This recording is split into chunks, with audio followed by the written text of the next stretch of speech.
Nega Alloh ba'zilarga hamma narsa beradi, ba'zilarga esa hech narsa? Yuragingizga yetib boradigan tarzda tushuntirishga harakat qilaman. Nega ba'zilar muhabbatda, boylikda, oson yo'l bilan va nurli tabassum bilan tug'iladi, boshqalar esa og'riqda, muhtojlikda, yolg'izlikda, hatto dushmanga tilamaydigan sinovlar bilan dunyoga keladi? Ammo biz noto'g'ri o'ylayapmiz. Biz faqat ko'rinadigan narsalarga qaraymiz. Uylar, mashinalar, go'zallik va pulga. Lekin Alloh ne'matlarni tashqi ko'rinishga qarab emas, hikmat bilan taqsimlaydi. Kimgadir beradi, shukrni sinash uchun. Kimdandir oladi, sabrni sinash uchun. Kimnidir ko'taradi, u pastdagilarni eslasin deb. Kimnidir pastga tushiradi, u Alloh sari ko'tarilsin deb. Alloh hech qachon adashmaydi.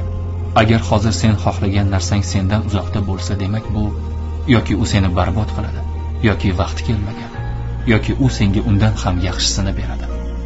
Agar Alloh bir eshikni yopsa, bu uning seni eshitmayotgani uchun emas, balki boshqa eshikdan haqiqiy yaxshilik sari yetaklayotgani uchundir. Va bilasanmi eng muhimi nima?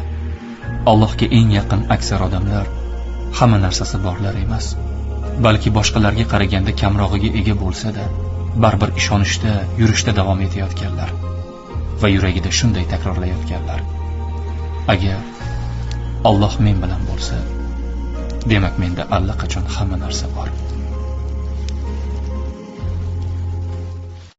Ehtiyot bo'linglar. 3 ta duoni Alloh taolo rad qilmasdan ijobat qiladi.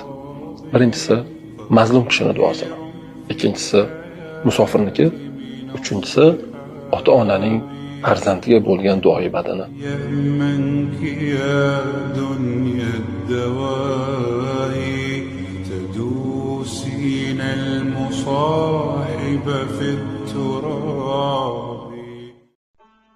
O'ttiz yoshdan keyin sog'lig'ingdagi VIP paketni amal qilish muddati tugaydi.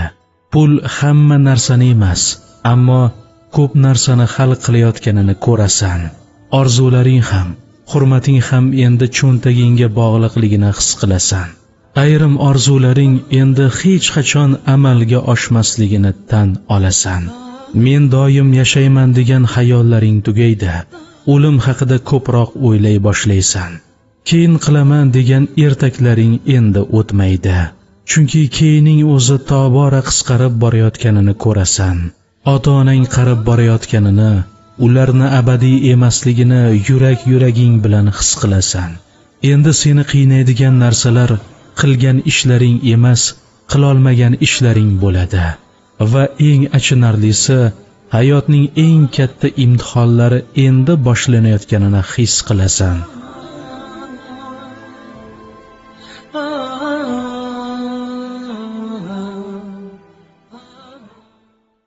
Odamni nima kasal qiladi deb o'ylaysiz? Kerakmaslik, be'tiborlik kasal qiladi. Shunaqa his qachon uyg'onadi ota-onalarda? Bolalar katta bo'lganida o'z-o'zi bilan ovora bo'lganida, ota-onaga e'tibor, masalan, yaxshi narsa olib kelib qo'yadi, bo'ldi, e'tibor berdim deydi. Ona otangizga qachon yaxshi ko'raman degansiz deydi. Qarigan sari bola bo'ladi ota-ona. Hamma gapga ishonib o'tiraveradi. Bolalar agar e'tibor berib, u mehr juda ham kerak bo'lish kerak. Masalan, pensiyaga chiqqandan keyin o'tirishadi. Ishga hech kimga kirib oilasiga kerak bo'lish kerak hech bo'lmasa. Meni hozir bitta dugonam bor, hozir bolalar shunaqa e'tibor berishadi onasiga. Hozir kasal edi, hozir chalib ketdi shu odam. Bir Turkiyaga yuborishdi. Shunaqa e'tibor berishdi, yuragi kasaldi. Hozir bolalar katta bo'lib, onaga ona deb turishadi. Bilasizmi, 3 ta bolani bir o'zi o'stirdi, o'rib ketib. Ana ko'ring, qanaqa shu oddiy narsa, ko'p narsa kerak emas. Ota-ona o'lgunicha bolam derkan.